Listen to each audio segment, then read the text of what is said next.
Mrinal sir, background എന്തെങ്കിലും നടക്കുന്നുണ്ടോ? Like ഇല്ല ഇല്ല. കട്ടൻ എടുക്കണം. എല്ലാരും മ്യൂട്ട് ചെയ്തു. ബട്ട്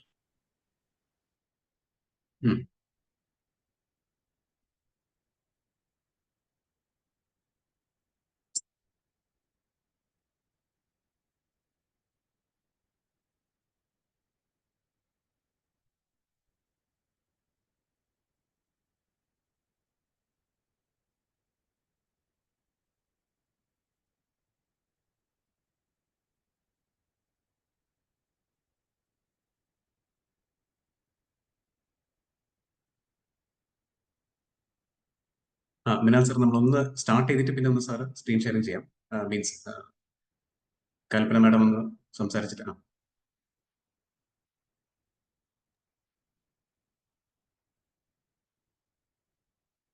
സംസാരിക്കട്ടെ?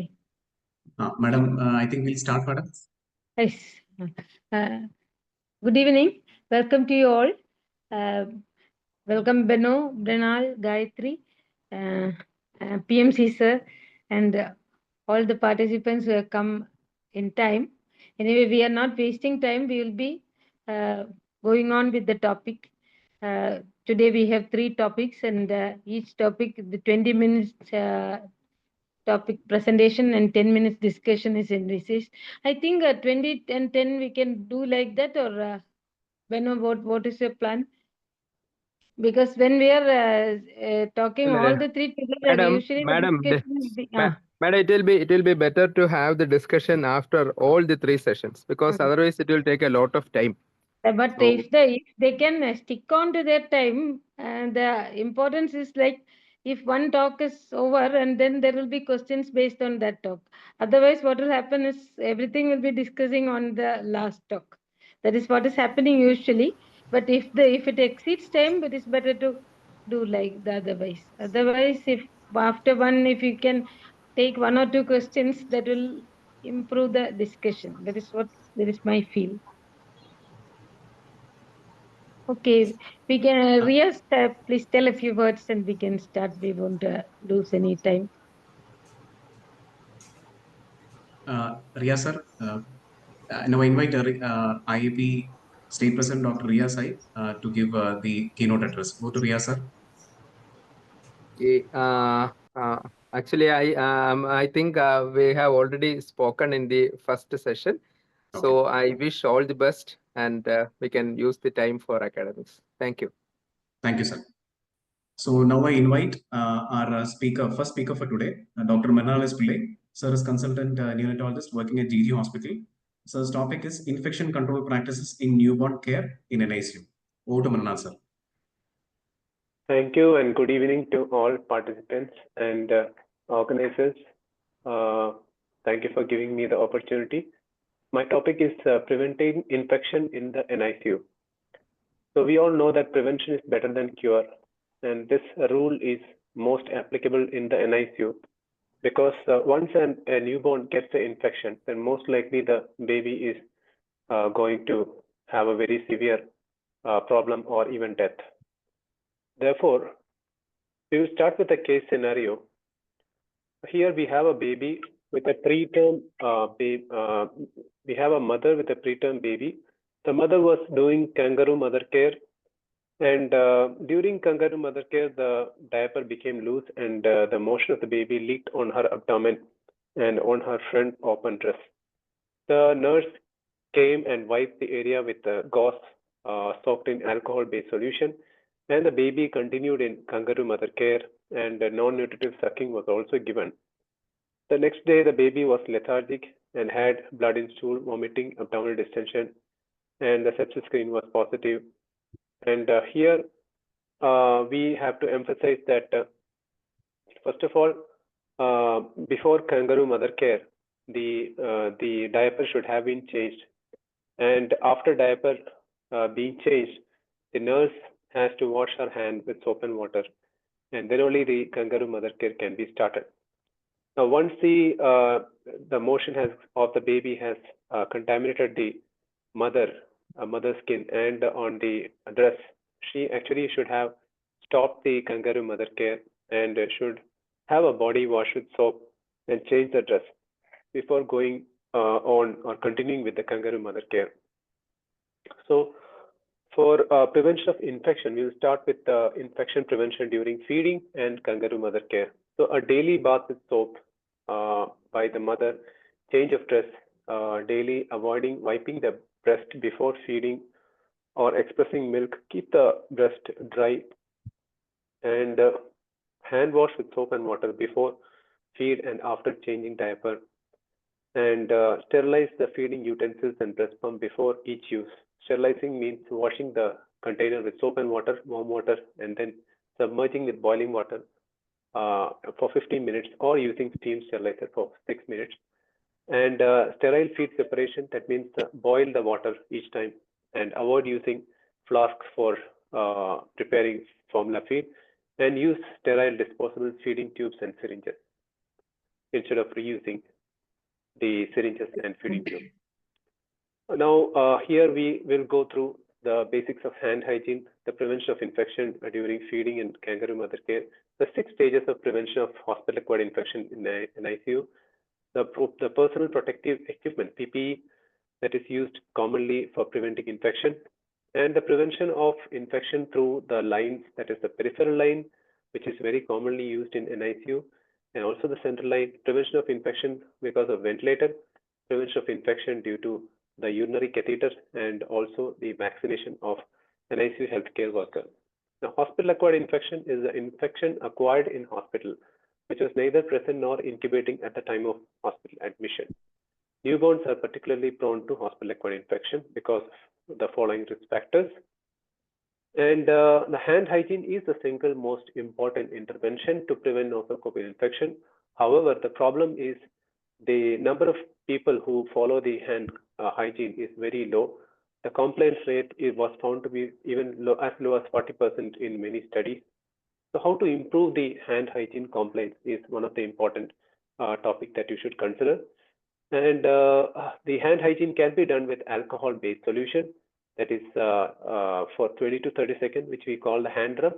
And it can be done with soap and water, that is called hand wash. And the steps involved are the same, that is palm to palm, and the back of the palm hand, and then interlock the fingers, then on the knuckles, then on the thumb and the fingertip area. And the hand wash should be done by up to 40 to 60 seconds. There are 5 moments of hand hygiene. That is, first is before patient contact, second is before doing aseptic procedure, and third is after body fluid exposure, and fourth is after patient contact, and fifth is after contact with patient surroundings.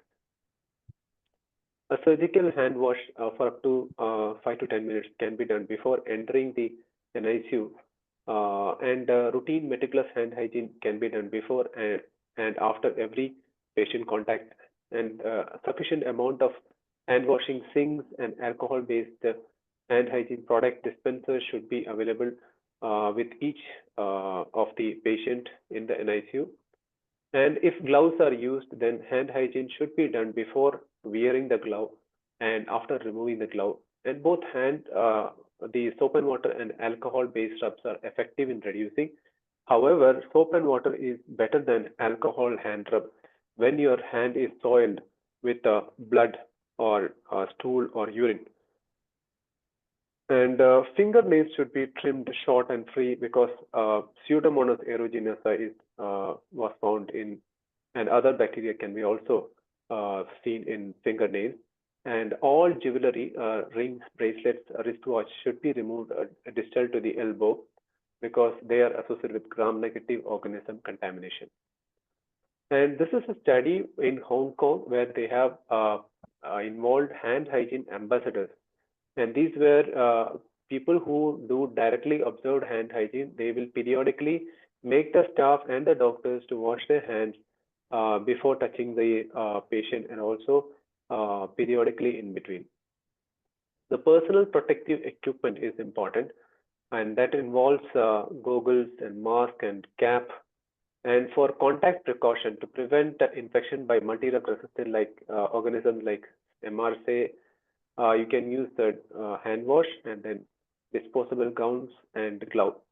And for droplet precaution, you can use mask like our Nipah virus and pertussis and RSV virus. For airborne precaution, you should use N95 mask, and like our COVID-19 and measles and varicella virus and pulmonary tuberculosis. So what are the 6 stages of preventing infection in the NICU? First is to prevent the microbe from entering the NICU.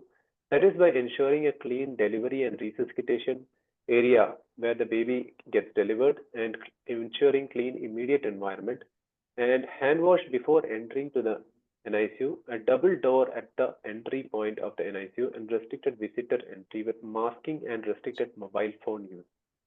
Stage 2 is the preventing the proliferation of bacteria or microbes in the NICU. For that, you should need adequate spacing of at least 2.5 meters between baby beds, with each infant space minimum of 120 square feet, and hand washing stations should be there around 1 to 6 meters from the baby bed. The ceilings, wall surfaces, and floors easily cleanable. Ambient temperature at 26 degrees Celsius and relative humidity around 30 to 60%.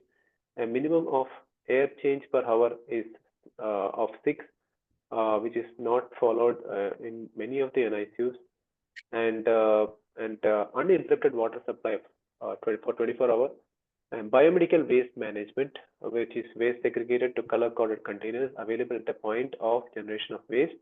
And housekeeping routines. The housekeeping routines involve cleaning of the various articles found in NICU, like the cleaning of equipments like monitors, ventilators twice a day with a disinfectant which is active on the spores also, and cleaning of laryngoscope blades with the spirit, cleaning of instruments, injection tray with the before every procedure with soap and water, then autoclaving. Cleaning of oxygen, suction tubing, face mask, and ambu reservoir can be done with by washing the soap and water, followed by immersion in Sidex, and subsequently rinsing with sterile water.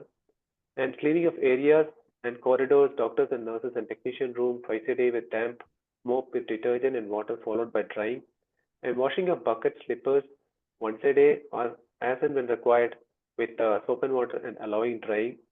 And soiled linen as and when required by soaking in clean water with bleaching powder for 30 minutes and washing again with detergent, and cleaning of mops after each use by soaking in clean water with bleaching powder of 0.5% strength for 30 minutes and washing again with detergent. And the stage 3 is preventing spread from the sites of proliferation of bacteria or microbes to the baby and baby to baby spread. And for that, hand hygiene is important, and 5 moments of hand hygiene, as discussed earlier, is important. The nurse-patient ratio is also important in patients requiring intensive care, that is those who require CPAP, ventilator, and surgical patients need a 1:1 care, and other patients who require an intermediate or lesser care, maybe a 1:3 or lesser ratio is okay. The disposable items like feeding tube, suction tube, diapers, syringes, IV extension, ventilator, CPAP circuits, adhesives, sterile gloves should be available. A dedicated stethoscope, measuring tape, thermometer, and torch should be available for different babies. And preparation of medication, fluid, and TPN should be done in a sterile manner. Then preventing the entry of microbe into the baby. That is by avoiding skin injury, usually due to adhesive removal and use of skin-friendly adhesives, and hand hygiene, cord care and eye care. Then there are care bundles to prevent line infection, ventilator infection, and urinary catheter infection. And stage 5 is enhancing the immunity of the baby, and that is by encouraging the express breast milk use, early breastfeeding, kangaroo mother care, probiotics, and antifungal prophylaxis. Stage 6 is better administrative practices, that is having a written antibiotic policy and doing antibiotic stewardship, hospital infection control committee in written infection control policies, motivation of staff and leadership of nurses is important, dealing with outbreaks and vaccination of healthcare workers, and also doing some intelligence work to know what is the compliance of your hand hygiene. Central line bloodstream infections. That's the most common type of hospital-acquired infection in infants seen in NICU, and usually it is because of the duration of the central line. So longer the duration, more likely the line is infected. And to prevent a central line infection, you have a bundle approach. A bundle approach means it's a combination of evidence-based intervention which can reduce the incidence of the infection. So here you should make hand hygiene mandatory before catheter insertion. You should have a sterile catheter insertion and maintain the catheter in a sterile manner and remove the catheter as early as possible. And initiation and advancement of breast milk and enteral feeding of in newborn babies, and infection surveillance and communication is important. Antimicrobial stewardship and use of organism-specific prevention strategies like active surveillance for MRSA colonization and fluconazole prophylaxis against even fungal colonization may be needed. Now, during central line insertion, what you should ensure is hand hygiene, the aseptic technique, maximal sterile barrier precaution. That means wear cap, mask, sterile gown, sterile glove, sterile drapes that completely covers the infant. You should not even see the baby, but you should have the probes, pulse oximeter probe to know the saturation of the baby. So standardization of catheter insertion kit, which contains all the equipment needed for inserting the catheter, and chlorhexidine-based products for skin antisepsis. Now, maintenance of central venous catheter should be done in a sterile occlusive dressing. The dressing can be changed only if it is damped or soiled or loosened. 2% will be needed for changing the dressing of the central line. And if you are using, nowadays we don't use open systems with cap. We usually use a closed system that is called a Q-site. And we should scrub the hub for at least 15 seconds so that it becomes free of microbes, and then allow to dry for 10 seconds before connecting the central venous catheter or peripheral line catheter hub to any IV extension. And for tubing changing, for peripheral line, the change tubing should be done every 24 hours, but for central line, you can wait for 3 to 4 days before because if you disconnect again and again, more chance of infection. And aseptic non-touch technique, you should not touch the point of connection while you connect the tubings. And the tubing should be changed for every infusion of blood product. Needleless connectors should be changed at the same time as tubing. And during tubing changes, two clinicians should be there. One is a sterile person and the other is a non-sterile assistant. And you should daily review for catheter removal, because longer the catheter stays, the more chance of infection. So once the infant is bacteremic, very important to remove the catheter as soon as possible. Now coming to ventilator-associated pneumonia, this is also a common problem. And there can be endogenous source of microbes because of secretion inside the baby, or an exogenous source of microbe because of the healthcare worker, or because of the ventilator circuit, or because of biofilm of endotracheal tube. So the bundle approach to prevent ventilator-associated pneumonia is to keep the head end elevated so that the secretions do not get aspirated, and hand washing before and after contacting with respiratory equipment, and suctioning of the oropharynx around the endotracheal tube before adjusting it or removing it. And separate suctioning equipment should be used for tracheal and oral secretion. The respiratory tubing should be draining away from or at the level of the ventilated infant so that the secretions do not drain into the infant. And the breathing circuit do not need routine changing. It should be changed only if it is visibly soiled or malfunctioning. And here also you should remove the endotracheal tube as early as possible. And now bundle care approach to prevent urinary tract infection. You should mainly see that it should be inserted in a sterile manner and maintain it properly by keeping the urine bag below the bladder and removing it as early as possible. Healthcare workers should be immunized against influenza, pertussis, and chickenpox And CMV infection is also common in very low birth weight baby. And peripartum infection can be prevented by antibiotic prophylaxis. And you should also prevent Staphylococcus aureus infection. Now, take-home message is that NICU staff and doctors should regard nosocomial infection as a preventable and unacceptable part, and the basic infection control practices should be done. And always prefer breastfeeding and more than formula feed and more than IV fluid, and also avoid unnecessary NICU admission to prevent infection in these babies. Thank you. Thank you so much, Mrinal sir. Very sharp, on time. You finished the presentation, exactly 20 minutes. So I think we will take the questions in the session, once the 3 sessions are over. Okay. Okay. So next I would like to call upon our next speaker for the day, Dr. Gayatri K. Madam is a consultant neonatologist working at Anand Nandakumar Hospital, and the topic is follow-up and growth monitoring of newborn. Over to Dr. Gayatri.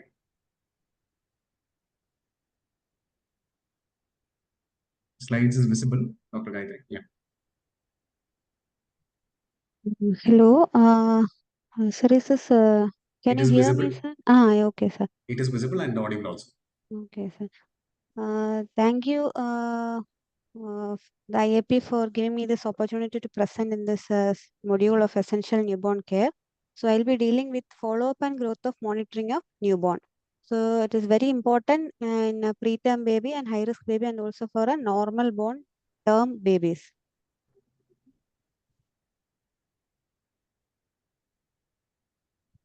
So follow-up. So what is follow-up? So follow-up is a correct or a timely surveillance of a baby who is born at risk or a normal baby to ensure it's good to ensure for good outcome. So who all are the candidates for a follow-up? Who should do the follow-up, and how to assign the level of follow-up, and where it should be done? What is the schedule, and how long we should follow up, and what about the compliance, and finally the protocol for follow-up. So this is what I'll be dealing in this session.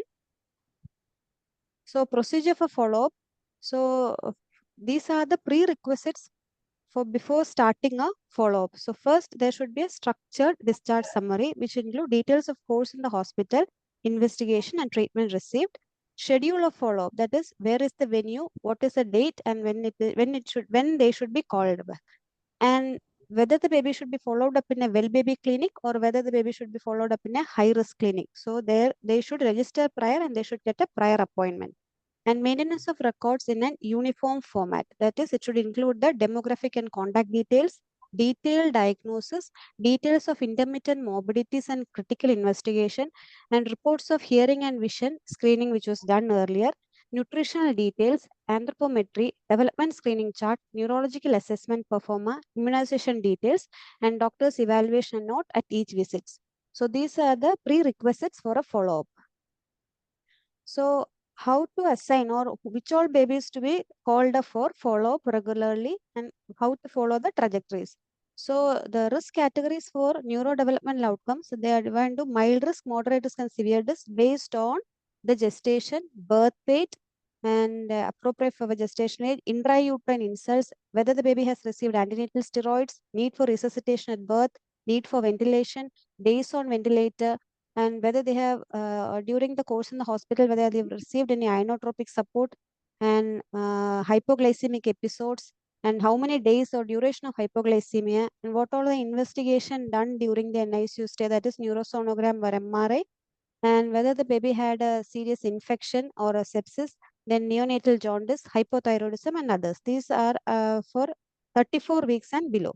So for 34 weeks and above, they have categorized into mild and severe risk. And in this also, it is for a small for gestation age, intrauterine insults, same need for resuscitation at birth, ventilation, days on ventilator, perfusion, shock therapy, hypoglycemia, infection, neonatal jaundice, and whether there is any history of previous IUD or neurodevelopmental disease or disability or family history, and what about the HNNE at discharge. So, but any one parameter, if it is fixing into the severe risk, or moderate to severe risk, they are categorized as severe risk for neurodevelopmental outcome. They should be considered under severe risk for neurodevelopmental outcome if any one of the parameter is having a indicator of severe risk. So who should do this follow-up? So it is not a single person, it is a multidisciplinary approach, which should include pediatrician by neonatologist, a child psychologist, development pediatrician, pediatric neurologist, ophthalmologist, audiologist, speech therapist, occupational therapist, orthopedician, social worker, and a dietitian, all under one roof. Not like patients should roam for each of these specialties. And how to plan, or what is the follow-up plan? So these are the main parameters which we are assessing during the follow-up. That is assessment of feeding and dietary counseling, which should be done. This 1, 2, and these are months of follow-up. And assessment of feeding and dietary counseling, all visits. Then growth monitoring also, all visits we should do for growth monitoring. Immunization as per the schedule. Ongoing morbidities like CLD, chronic lung disease, ROP, then ROP who had done laser therapy, then metabolic bone disease. So all visits we should follow for, we work for ongoing morbidities. The neurological examination, mainly that prior to discharge, that is at 40 weeks, we will do HNNE, and from 3 months corrected age, 3 months corrected age, we should follow HINE, Hammersmith Infant Neurological Examination. And developmental screening at all visits, formal development assessment at 3 months. That is, if any developmental screening, if any of the screening is positive, or if there is, like, depending on the which screening method we have followed, if it is positive, we have to go for a formal development assessment. That is at 3 months, then at 12 months, 18 months, and 24 months. And depending upon at 24 months, how is the development, you have to follow up at till 8 years. Then a hearing, that is BERA screening at before discharge, then we should complete the BERA screen, that is automated BERA screening. And at the 3 months, before 3 months corrected age, we should do proper BERA screening. And depending upon that, if it is indicated, we have to go on 6 months, 9 months, 12 months, 18 months, and 24 months. And ophthalmological evaluation, that is ROP screening, starting from 3 weeks for extreme preterm suspecting APROP, or otherwise 4 weeks to 4 weeks per 28 days for other preterm babies. And we have to follow, depending on that screening, we have to follow the ROP screening till 44 weeks, and then at 6 months, 9 months, 12 months, if indicated, 18 months, and 24 months, 2 years till 8 years. And USG and MRI brain as indicated. So correction for gestational maturity should be done until 24 months, that is 2 years of age. All anthropometric parameters and developmental milestones should be taken according to the corrected age. Initiation of complementary feeding also according to corrected age, and immunization is done according to the chronological age, that is postnatal age. So very preterm, that is less than 32 weeks and 1.5 kg, we have to call them for follow-up after 1 week of discharge to check for the adjustment of the home environment. Then every 2 weeks until 3 kg, so that vaccination schedules are also completed during these visits. Then at 3, 6, 9, 12, 15, and 18 months of corrected age, and every 6 months until 8 years of age. So more visits if required. So coming to the first parameter, assessment of feeding and dietary counseling. So we have to look for, we have to assess for the feeding of the, first is feeding of the child, that is breastfeeding, that is adequacy of the breastfeeding. And if it is supplemented, what is the mode of mode of feeding, and dilution of the feeding, method of dilution of feeding. And whether the baby is getting any fortification. Usually fortification is still 2 years, or before discharge we'll stop fortification, that is for additional nutrition. Then complementary feeding. So complementary feeding is also according to the corrected age. So complementary feeding, so 6 to 8 months we should start with a semi-solid feed, that is breastfeeding plus 2 to 3 meals per day. And around 9 to 11 months it is like breastfeeding plus 3 to 4 meals and 1 snack. And after 12 to 24 months, it is breastfeeding plus 3 to 4 meals and 2 snacks per day. So we have to see whether it is like dietary diversity. So it should include variety of food. Then micronutrient supplementation, mainly for low birth weight neonates, infants. And iron supplementation for the first 12 to 15 months, starting from 4 weeks of preterm, and later following bi-weekly iron supplementation. That is which is given in mother child card, that is MCP card. which contains iron and folic acid. So the most important now, previously it was first 1,000 days, that is till birth to 2 years. Now it has come next 1,000 days, that is 2 to 5 years. That is to enhance the follow-up trajectories after 2 years of age. How is the growth of the baby and how the baby is surviving, intact survival of the infant. So now it has come till 5 years. It is like growth and nutrition should be closely monitored and follow up. So for growth monitoring, it should start right from the birth. So main indicators are weight, height, and head circumference, and mid-arm circumference and weight for length are also measured. So these are the different means of monitoring growth. So age appropriate weighing scale. So this is, if you are having a digital weighing scale, so mother and baby can stand on the weighing scale, and after standing, you have to press the tare button so that only baby's weight will be displayed on that. Then head circumference, correct method, that is occipito-frontal circumference, OFC. And till 2 years, we will be measuring the recommended length, and after 2 years, it will be standing height. So after measuring all this, where we have to plot and how to monitor. So there are various growth charts. So currently, the important growth chart is Intergrowth 21st chart, Fenton chart, and WHO. So for preterm babies, most of us are using Fenton chart. Intergrowth 21st chart is a standardized chart used from 28 weeks till 64 weeks. Fenton chart is a reference chart that is used from 22 weeks till 50 weeks. So WHO, then thereafter we should follow the WHO chart. Also we can follow the till term, we can use this preterm chart, and after term or from 64 to 50 weeks, we can use WHO charts. So initially for term babies, weight loss up to 10% and regain by 10 days. Thereafter 200 gram per week in first 3 months, 150 gram per week in next 3 months, and 100 gram per week in next 6 months. Length also, birth 50 centimeter, thereafter 15 centimeter increase by 6 months, then 25 centimeter from birth by 1 year, and 12.5 centimeter from 1 year to 2 years. And thereafter 6 centimeters added on every year till puberty. Head circumference, so median is around 35 centimeters, and rate of increase is 2 centimeter per month in the first 3 months, 1 centimeter per month in the next 3 months, and 0.5 centimeter per month in the next 6 months. So roughly around 47 at 1 year of age. So this is a intergrowth chart, and this is Fenton. The pink color which I showed is the intergrowth charts, and the other one is a Fenton chart, and both these are gender specific charts. So in Fenton chart, most of us are using Fenton chart in NICU, so we can use intergrowth chart also. So Fenton chart starts from 22 weeks and 50 weeks. So it is like in intrauterine growth chart. So the growth trajectory is according to the fetal size, the growth of the fetal size.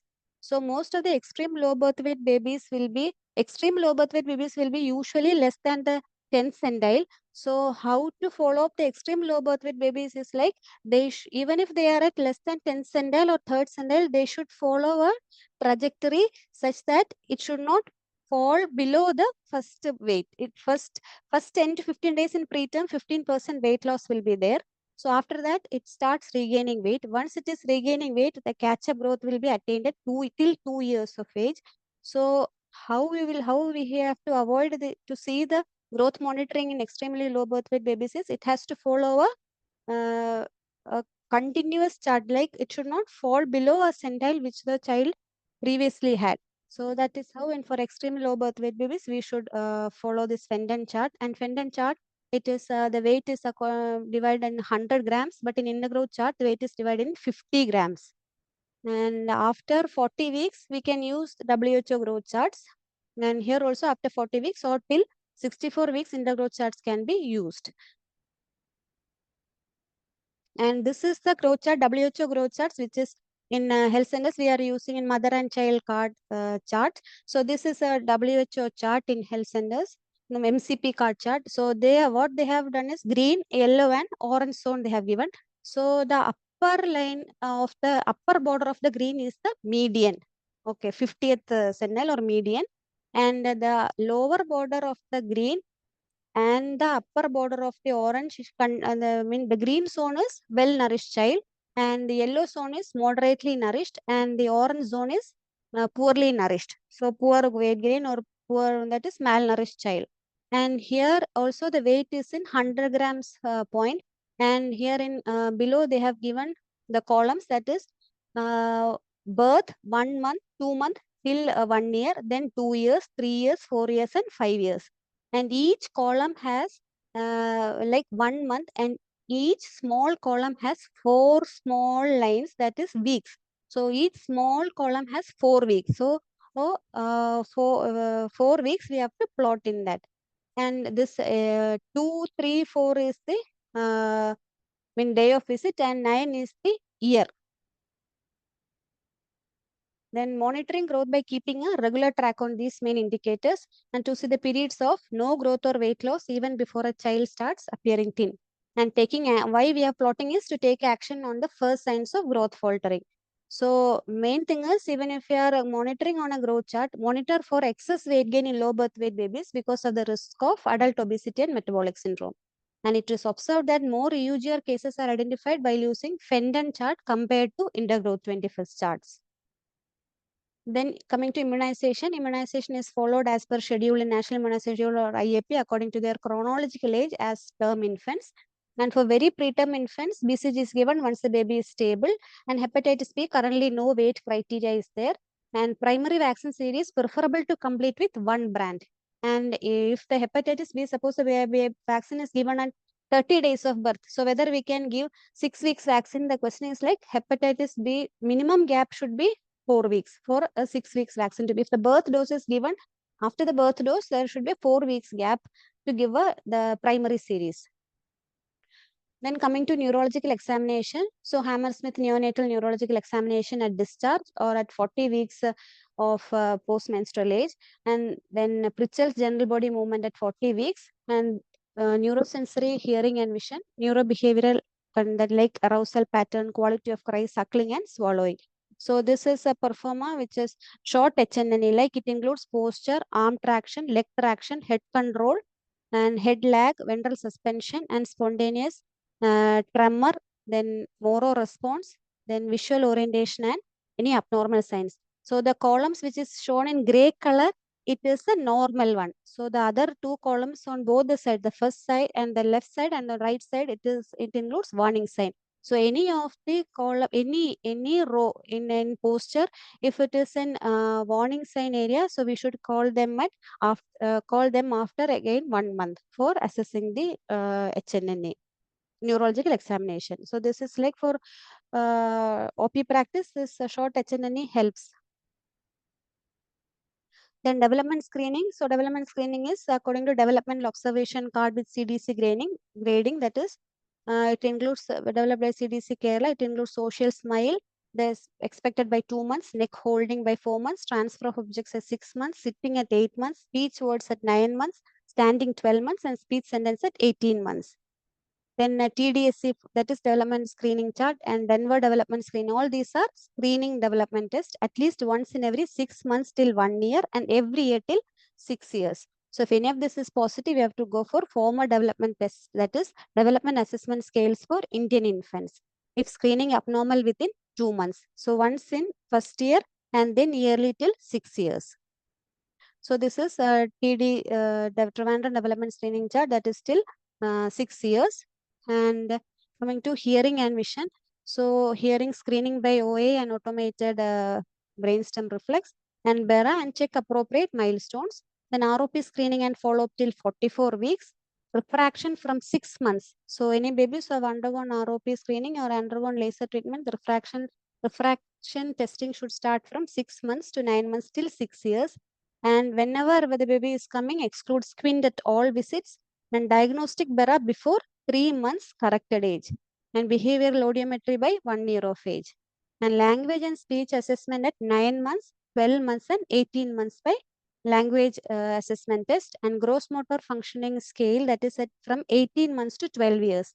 That includes level 1, level 2, level 3, level 4, and level 5, depending upon their motor function. So whether they are ambulatory or depending on their mobility. This is language evaluation scale Trivandrum, that is from 0 to 3 years, and 3 to 6 years also available. Then how to ensure compliance, that is coordination of service. So there should be a multidisciplinary approach all under one roof, that is DEIC, an established district early intervention center, which includes all the multidisciplinary approach for follow-up. Then main is family and parent support starting from the antenatal period. Then effective parent participation, awareness of various national programs and need for the follow-up, like Anemia Mukt Bharat, then RBSK, developmental screening, then proper counselors should be there, and financial support.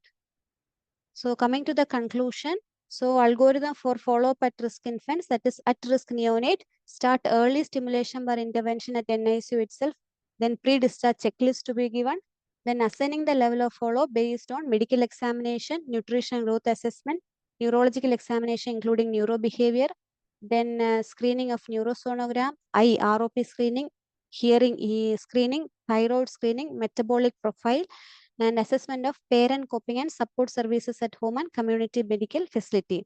And after this, follow-up should be mandatory in the following parameters. You can we can remember from head to toe, that is neurological examination, then head circumference, that is growth assessment, then coming to eye ROP screening, then ear hearing screening, then this ongoing comorbidities, then development screening and behavior and cognition. So, and then advocate for timely specific intervention. And thank you.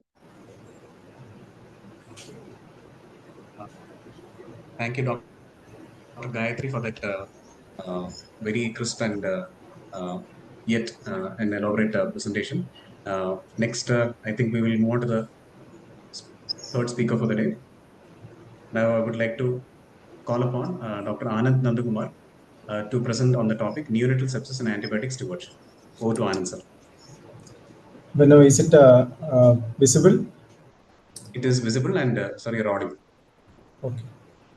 So, first of all, thanks to IEP Trivandrum for giving me the opportunity to present this topic. So, my topic is, there are two topics are there. One is neonatal sepsis and antibiotic stewardship. So, I will be in the first initial slides, almost 30 slides. I will a practical approach of neonatal sepsis. As you all know, that it's very difficult to handle neonatal sepsis in a 20 minutes time period. And antibiotic stewardship, more of a theory part. It's majority theory part.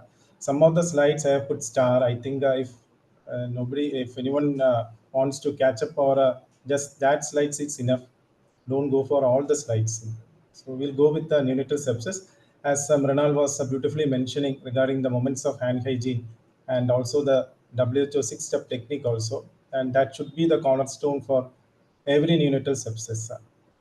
So when we start with neonatal sepsis, what are the organisms that we commonly encounter? So the organisms that in the developed countries is developed that from developing countries like India.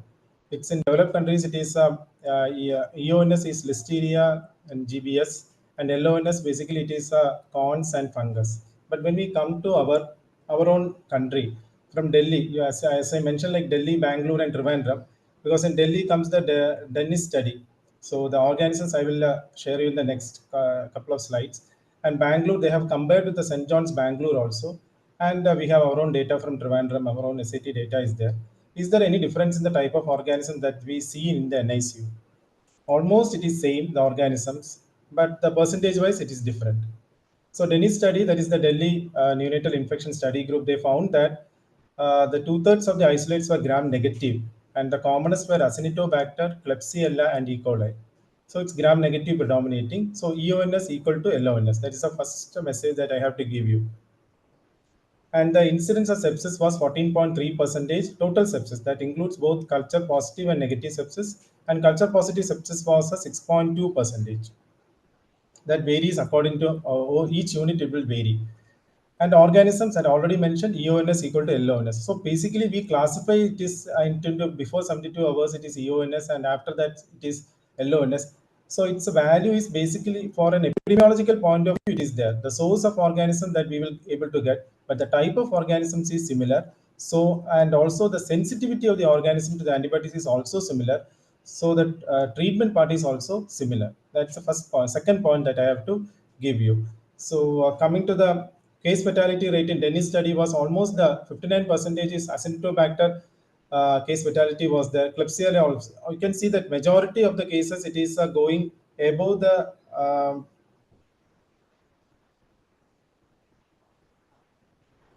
majority of the cases it is showing that it is more than 50%.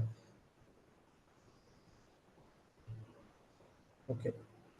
Then come to gram-positive also, the predominating organism was again cons and staphylococcus and enterococcus. This is in Dennis study. So when we compared with the St. John's Bangalore study, that it came in the pediatric infectious disease that is coming from north to southern part of India, you can see that the organisms are same, but the in Bangalore or St. John's, the predominating organism was the that is the staphylococcus, coagulus negative staphylococcus and staph aureus.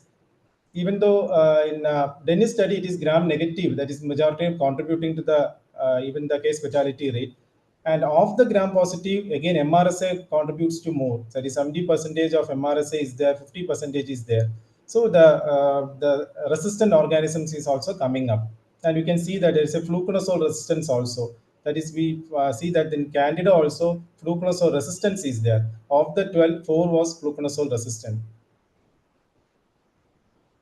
So the multi-drug resistant pattern in gram-positive and negative isolates in Dennis study and the St. John's compared, it was gram-negative forms about 68%. It was cephalosporin resistant, carbapenem resistance in 22%, and see the MDR pattern 60%. It is MDR. It is resistant. That's, and also in Dennis study is almost similar. So the type of organism in EONS, 60% of the isolates were MDR organisms. And when coming to gram-positive organisms, it was a methicillin resistance was seen in 26% and 37% in the Dennis study, and an alarming number, vancomycin resistance is seen in 6%, almost 10% in Delhi study. Again, case fatality that I have shown you. That again, then there comes the SAT Trivandrum's the profile of organisms. We are also not different, almost same. We can see that the Klebsiella tops, then Acinetobacter, Elizabeth comes into the picture, Enterococcus, and we do have the MDR organisms also. So there comes the if you rank it, it will be Klebsiella first, then Acinetobacter, then the Elizabeth Kincaid organism, then MDR Klebsiella comes, then Enterococcus, Staphylococcus aureus, E. coli, then Candida albicans comes, then Candida non-albicans. Equal proportion is there. Candida albicans and non-albicans. Pseudomonas is there. Serratia is there. Non-fermenting gram-negative bacilli. Then resistant Acinetobacter and resistant Enterococci, MRSA, cons is there. So it's the first 5 if you take MDR Klebsiella is there. This is again same, comparing the Delhi study, the Bangalore and our own, we compared. And if you compare the referring hospitals, if you take the referring hospitals also, it is the Acinetobacter Klebsiella. Previously it was Klebsiella Acinetobacter. Here it is Acinetobacter Klebsiella. See, the MDR Klebsiella comes third, and then the Elizabeth Kincaid, then the Enterococci, and resistant Acinetobacter comes in the fourth position. This is almost similar percentage. So if you take in the referring hospital, it is the third is by the MDR Klebsiella. So 2 resistant organisms comes in the first 5 positions. That is also an alarming picture in our state.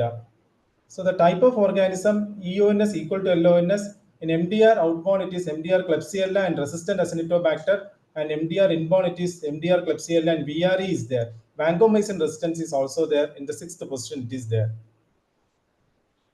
So how to diagnose? So you know the type of organism, then how to diagnose neonatal sepsis. So a lot of difficulties are there, even though this is the most commonest thing that we see in all NICUs. It's very difficult to diagnose neonatal sepsis. EONS and LONS, how we'll manage is that we'll take into consider the antenatal risk factors plus clinical signs plus lab parameters. So there are different approaches there. So I think if you go by this approach, the majority will be more specific in diagnosing in a case. And one more thing is that as per gestation also it will be different. If you take a lower gestation, we are bound to start, or we are forced to start antibiotics in that age group, such as less than 1,500 or less than 32 weeker. Even with the risk factors, we will be forced to start. But if it is a term baby, with only risk factors and baby symptomatically okay, clinically okay, we will try to observe the baby because that baby is more immunologically competent. So that depends upon the clinical judgment only. In between part, that is the above 32 weeks and below 35 weeks, that depends upon the risk factor scoring that you can use. And LONS is also same. It depends upon the clinical signs and symptoms and lab parameters. So any tools? Hello? Hello, Anand. Can you put it in the slideshow mode? Now, actually, the both the screens are visible. Like, Okay.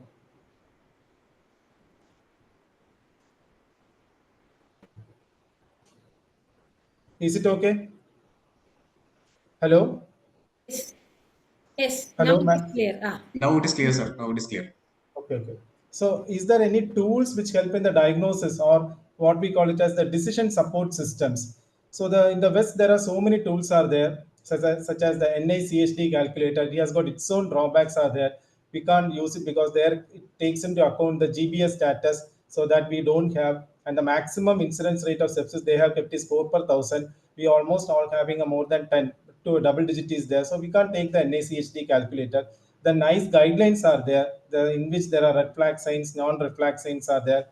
Then the European Medicine Agency is there. Again, coming to clinical symptoms and lab signs are there. So many decision support systems are there. So whatever decision support system you are using, go by one thing and go by any one of the system and make it as a routine. Don't go by either NICHD or NICE guidelines. So stick on to any one of the guidelines. So mind you that these are the guidelines. These help you in a decision making process only. These are not absolute things. So that changes also. And all these tools will take into account the persistent clinical signs or one red flag sign along with risk factors and lab parameters are considered for helping us in starting antibiotics. So this I have specifically mentioned because this is the IAP CPG guidelines 2022, where they have considered perinatal risk factors and extreme risk factors are there. I will show you the flow chart. So this is taken from IAP CPG guidelines, where the early onset sepsis look at the presence of perinatal risk factors and neonatal symptoms. If risk factors are only present and symptoms absent, look for the extreme risk factors. What are the extreme risk factors? Rupture more than 72 hours, chorioamnionitis, and foul smelling liquor. Any one is present, start antibiotics. Both risk factor and symptoms are present, again start antibiotics, but make sure that you must start get a blood culture. No risk factors and no symptoms, nothing to be done. But in late onset sepsis, there comes the sepsis screen. If the baby is sick looking and strong clinical suspicion is there, start antibiotics. If the baby is not sick looking, then send a sepsis screen. If it is positive, then initiate antibiotics. If it is negative, close observation. They have also considered the symptoms of sepsis also being given, and components of the sepsis screen is also being given. So you can go through this slide, the flowchart for guiding the treatment part. And NICE guidelines, just 2 slides. Red flag sign, a risk factor is there. And if any one is a red flag risk factor is there, we can start antibiotics according to NICE guidelines. And red flag clinical indicators are there. If any one of the clinical indicator is there, then also we can start antibiotics as per NICE guidelines. So, but make sure that blood culture is the most important thing. So whenever you start antibiotics, you must send a proper blood culture. And even before changing antibiotics also, you must send a proper blood culture. And because by sending it only, you will be knowing about your unit antibiogram. So and use sterile precautions, minimum 1 ml sample to be sent, and proper storing of the blood culture bottle. Ideally, after taking the sample, it should reach the lab immediately. So the question comes, are we bold enough to stop antibiotic if culture comes sterile? We should be. We should rely on our labs and we should stop antibiotic if the baby is symptomatic and the culture comes sterile. So what is the use of this? Why we are going for this sepsis screen? Even though I put the blood culture in the first part, because it is the gold standard, and these are the markers of inflammation only. Sepsis screen are markers of inflammation only, such as our own total WBC count, ANC count, IT ratio, micro ESR, CRP. Any two of this is positive, then we'll consider it as sepsis screen, positive sepsis screen.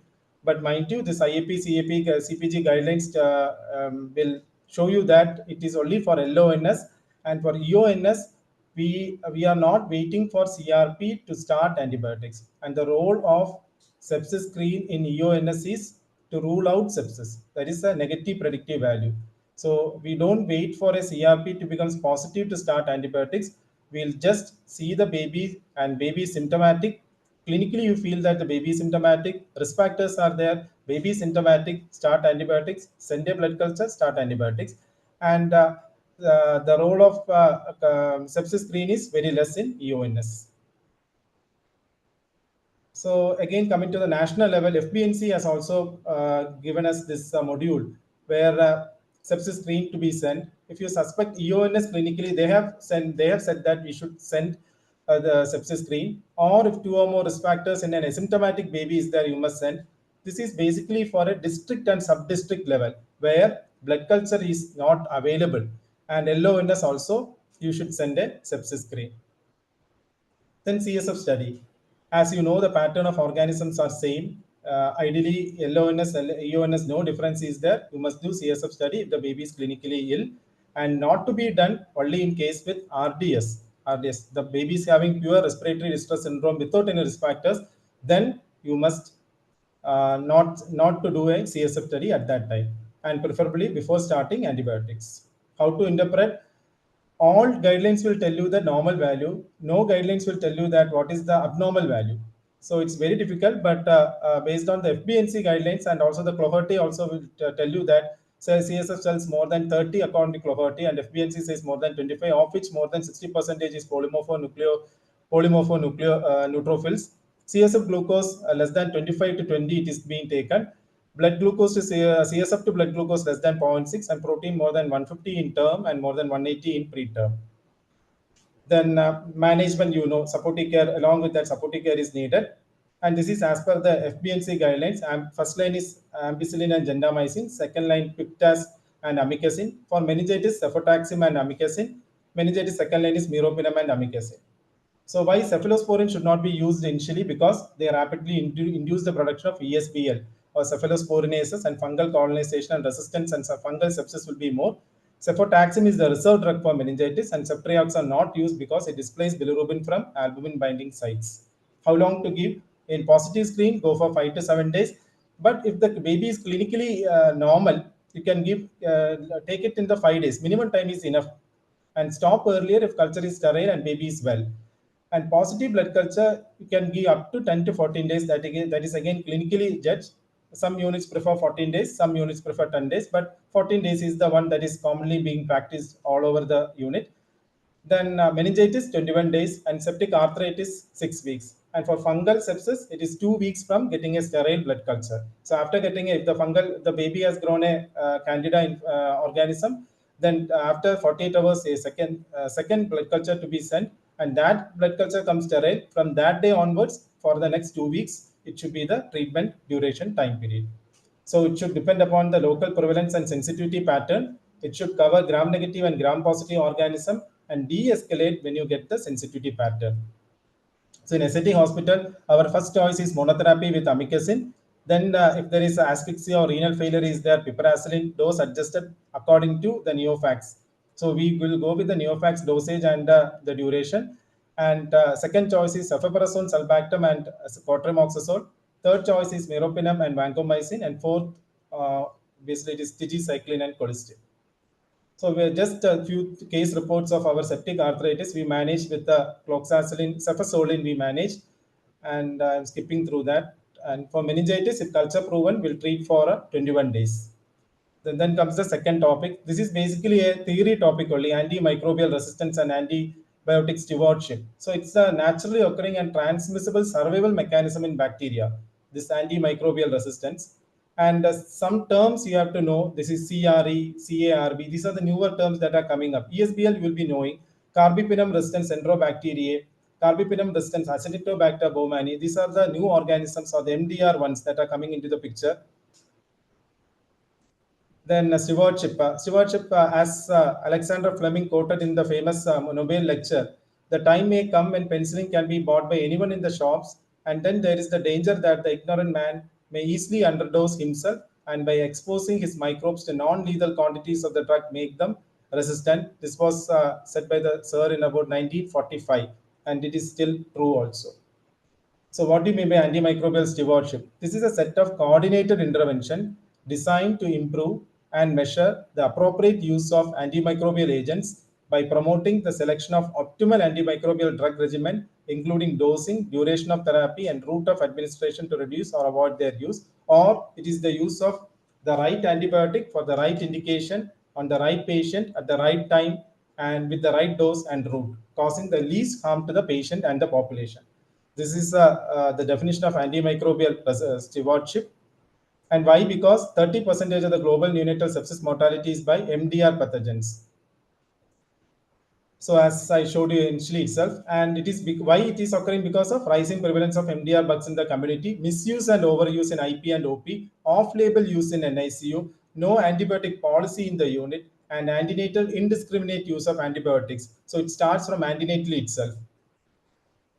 So why how is the application of AMS is different in newborns?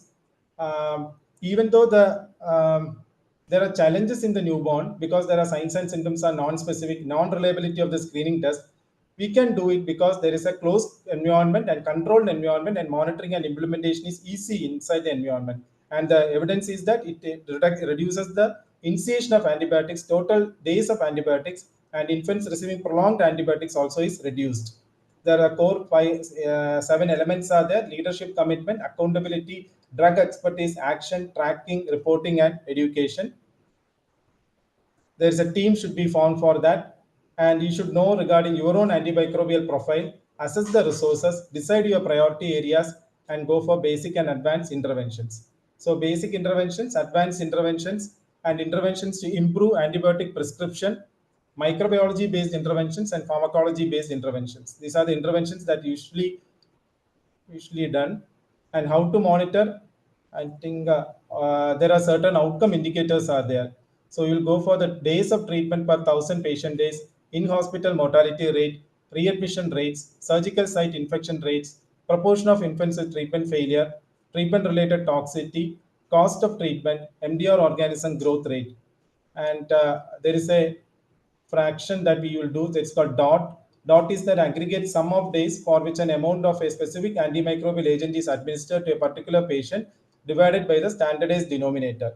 If the patient is receiving 2 antibiotics for 10 days, then the DOT numerator would be 20. An example that is shown is that the patient 1, 2, 3 is there. One is receiving vancomycin for 5 days, another is receiving for 10 days, and another is receiving for 7 days.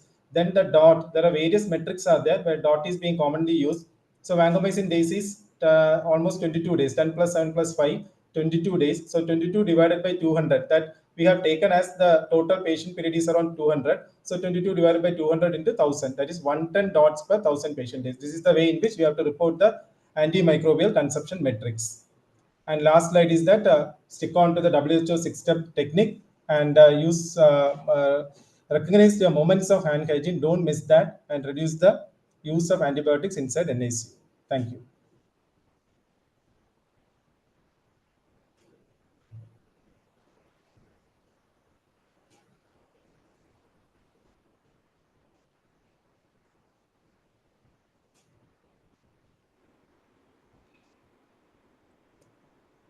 Anand, very good presentation, Anand.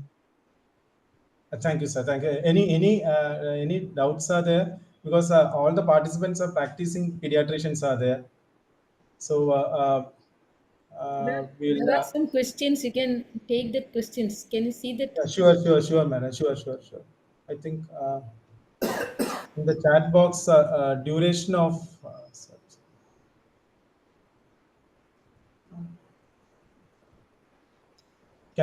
first question was Dr. Bala has a duration of antibiotics in culture. Can we stop antibiotics if culture comes sterile after 48 hours? Of course, with clinical correlation. Some labs give result after 7 days. 1 ml enough for culture in newborn. Sir, I think the first question is, can we stop antibiotics if culture becomes sterile after 48 hours? So ideally, we should stop if the baby is clinically okay. If the baby is clinically okay, then we should stop antibiotics. But we in the practice level, that is on floor, we are not that much bold enough to stop it. That is the practical way, practical situation that happens, and we will give it for anyway. Even if the baby is okay, we'll think that it is because of the antibiotics that baby improved, and we will give it for 5 days, minimum 5 days. But it should not be. We should rely, as my boss used to tell me, that it is the if you are sending a blood culture, then we should rely on that lab. That's the only way which we'll move forward and reduce the use of antibiotics inside the NICU. And sir has also mentioned that also, of course, with clinical correlation, and some labs give result after 7 days. I think that we have to discuss with the microbiology, because nowadays majority of the units are using PCR, and also the blood culture is automated. Also, will give the report within 24 hours. That means automated blood culture report systems are there, where they will show you that okay, within 6 to 12 hours they will flag the organism. Organism means that there is a growth is there or not, and within another 24 to 48 hours they will tell you the type of the organism. So I think by improving the microbiological standards, I think the turnaround time will be improved. And 1 ml enough for culture in newborn. It is the ratio of the blood to growth ratio that is being taken. 1:10 is normally told in the textbook, but last week we had a meeting with our own microbiology. He told that 1:5 is a little better. That it means 2 ml should be taken. But I feel that for a 28 weeker or a 29 weeker, getting a 2 ml blood at that time is very difficult. And even if, we will suggest our residents to take 1 ml, they are hardly getting 1 ml, and they will take only 0.5 and they will send it in the lab. So 1 ml means that the minimum amount of bacterial to can be identified by getting this 1 ml into the blood culture bottle. So I feel 1 ml is enough for culture in newborn.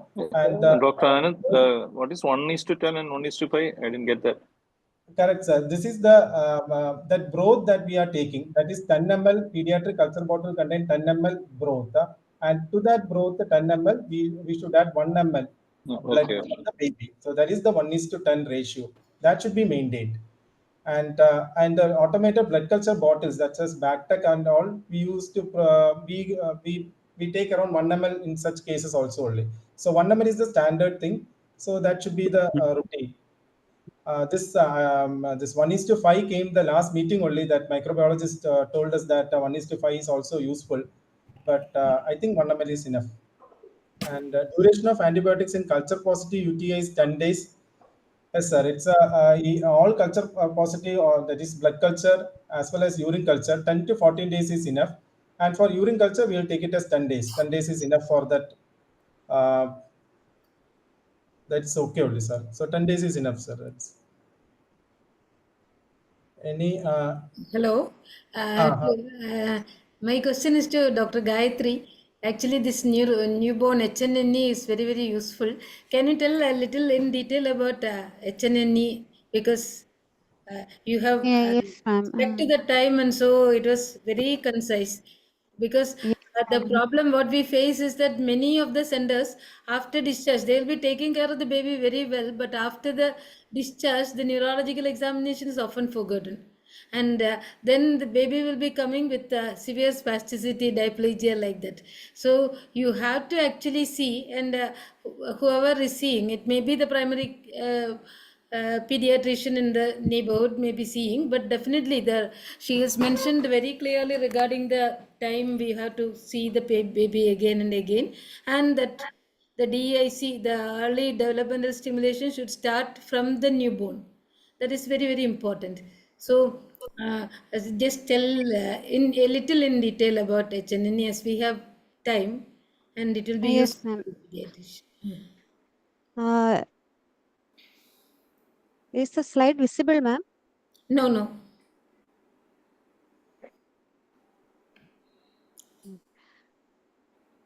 Okay, I may have to share it again, I think. Okay, okay, ma'am.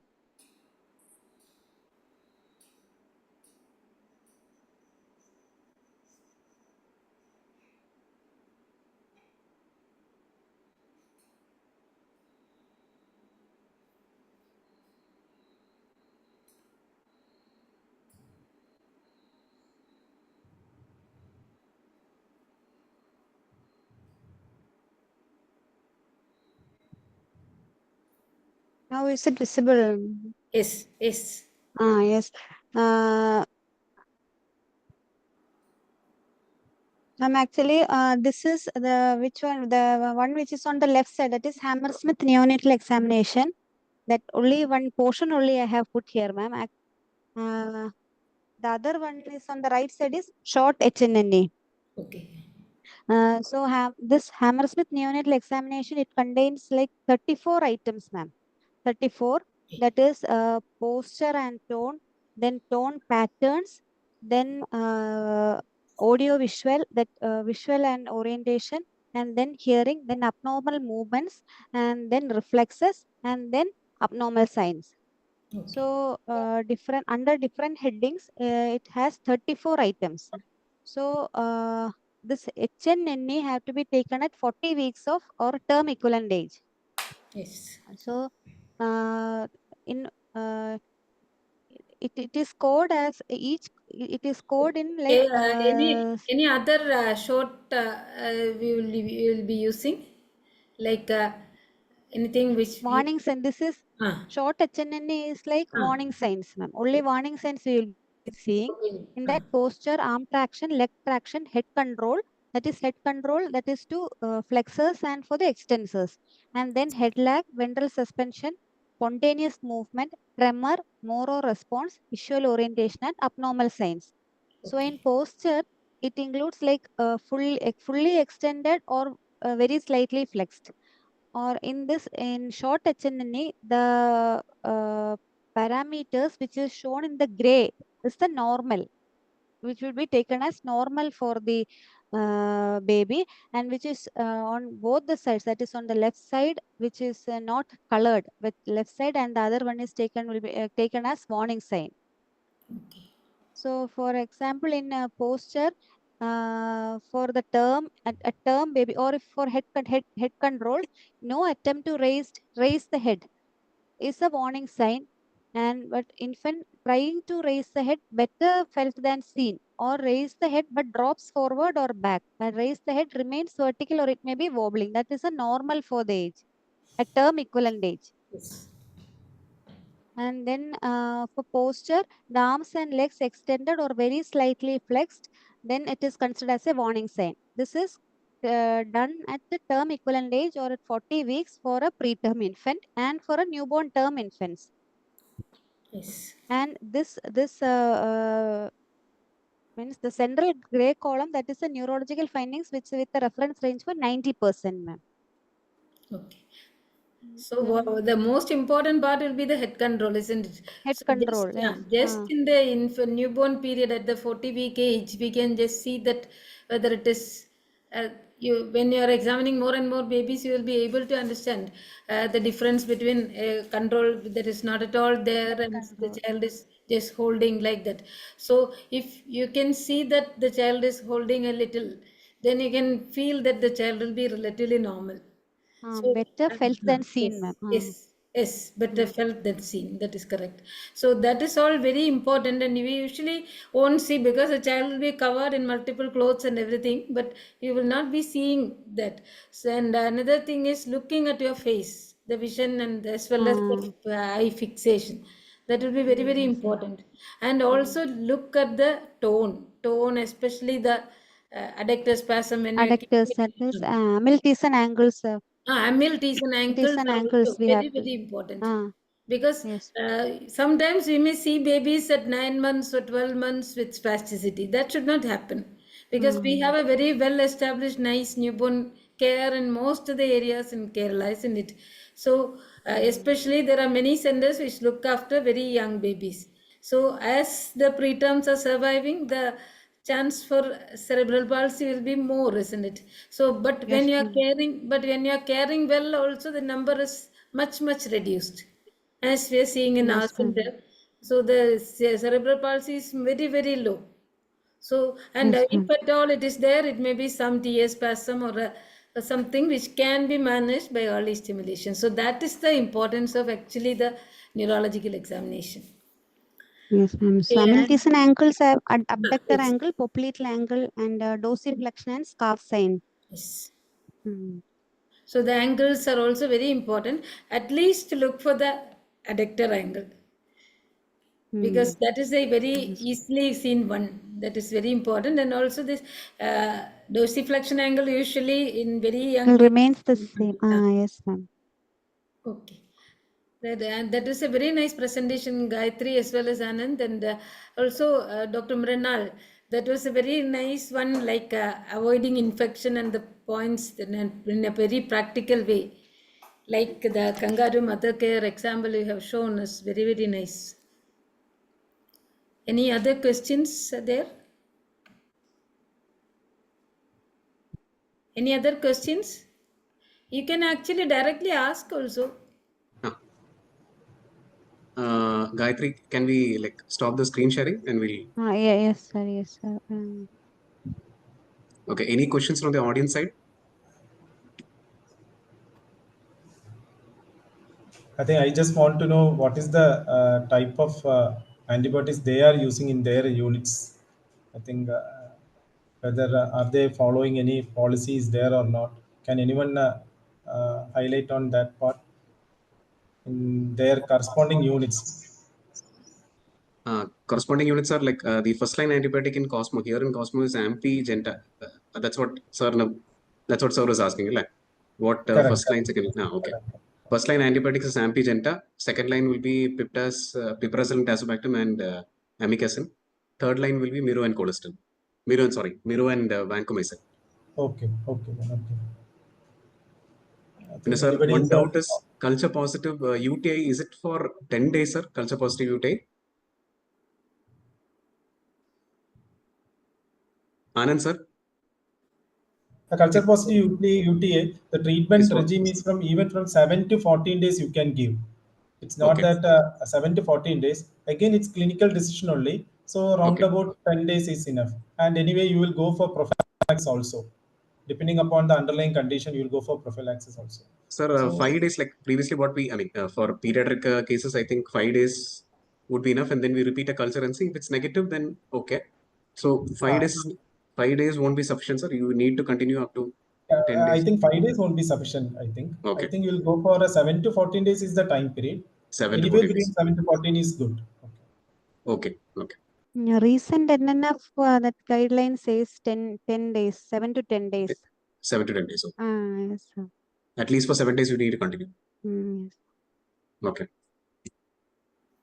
So one doubt that WHO hand washing like 6 steps or 11 steps, sir, now? 6 steps. That's a good question, Gayatri. Gayatri, whenever we go for this workshop and all, I think they will increase to 11 also. And I think but majority of the units, they will go for 6 steps only, because even the 6 steps are not being followed and all that. So if you add more, my professor used to tell me that if you add more things, then the recipients or the nurses won't take into the account. They will skip these steps. So I think stick on to the 6 steps. That is enough. Steps. Okay, sir. Okay. And then the one doubt, like this amikacin alone as the first drug, and amikacin we think like it is renal toxic.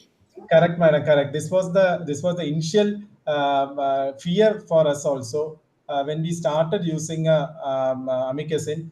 It is my privilege to work with Naveen sir, because sir was the first person in the country to start amikacin, and it is based on sir's first DNB students thesis comparing piperacillin, tazobactam versus amikacin, and it is well accepted across the country. And now majority of the units, including St. John's, Jitmer, well-renowned institutes, they are using monotherapy. They are going for monotherapy, but they will be changing it. And the fear of amikacin causing a renal damage is now not there if we are following the Neofax, according to Neofax dosage, if we are going. And the because are you follow taking also, the renal function test like renal function test routinely we are doing for all the babies, we are doing, but we are not following it up as a routine, as Gayatri was mentioning, like so many screening tests that we are doing. And we are not also going for hearing also we are little worried. Like correct, madam, correct. Hearing also it's a little, because in one of the parameters giving aminoglycoside for more than 5 days is a criteria also. So that also we are not seeing, madam. Now not seeing. I think even though it's theoretically it is there, we are not seeing such cases, madam. Okay, but you have to actually be very careful regarding that, because hearing is one thing which if it is affected, then we cannot do anything. Correct, madam, correct. Okay. Okay. Any other questions from audience or any suggestions? Hasina, madam?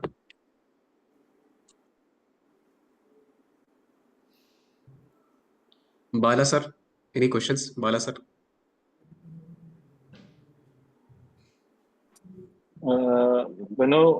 Yes, sir. Not today's topics. Last week, 2 days back topics, I had asked one question, but I could not sit in the last week because I had a meeting. Dr. Radhigardhan Jovichada, did she answer? And the question was for after, if you are discharging after 5 days, whether to give follow-up for that baby. Actually, Radhika answered that question. You are not there at the time. Sir, Yeah. The thing is, in 5 days, even if you discharge on the 5th day, the next 1 week, so many things can go wrong. Like you can see where mama can develop, jaundice can increase. So we always advise 2 weeks examination and preterms even 1 week later. Okay, so 2 weeks we have to follow up. Better, because you can miss something, especially in the newborn. You can suddenly develop a mama, jaundice can increase, umbilical sepsis, something can happen, all those. Okay, thank you. Any other questions or shall we wind up? Kalpana madam? Yes, we can wind up if there are any questions. Actually, we want more and more interaction, because this is a very small group, and after that should be there in the next class itself. And actually, we can put a pre-test and post-test like that. Tomorrow Madam, we for the can have workshop, a post-test. It is workshop. It is there. Okay. Workshop it is there, madam. Okay. അതൊരു surprise ആയിട്ട് വെക്കാന്ന് വിചാരിച്ചു വർക്ക്ഷോപ്പിന് തൊട്ട് മുമ്പ്. Okay, then it should not be a surprise. We have to talk, but everyone should come and read. Yes, ma'am. Okay. Okay. So thank you, madam, and so I would like to express my sincere thanks to IEP State President Ria sir, Secretary Dr. Govivan sir, IEP Trivandrum President Kalpana madam, and Secretary Dr. Srijit, and NNF President Kamala madam, and Secretary Radhika madam, and my teacher and my guru PMC sir for constantly helping us and supporting us throughout this module. And the three speakers for today, Dr. Mrinal S Pillai, Dr. Gayatri K, and Dr. Anand Nandakumar, for making the presentations very clear and very crisp, and which was made very easy for us to understand. And all the doubts, everything was being clarified. And for the valuable suggestions by Bala sir and other delegates in the group. So last but definitely not the least, I would like to thank all the audience, especially the delegates, for their patient listening. So thank you all once again, and we'll be having our next session day after tomorrow on Wednesday, the same time, 7:30 p.m. onwards. Thank you all. Thank you, madam. Thank you, sir.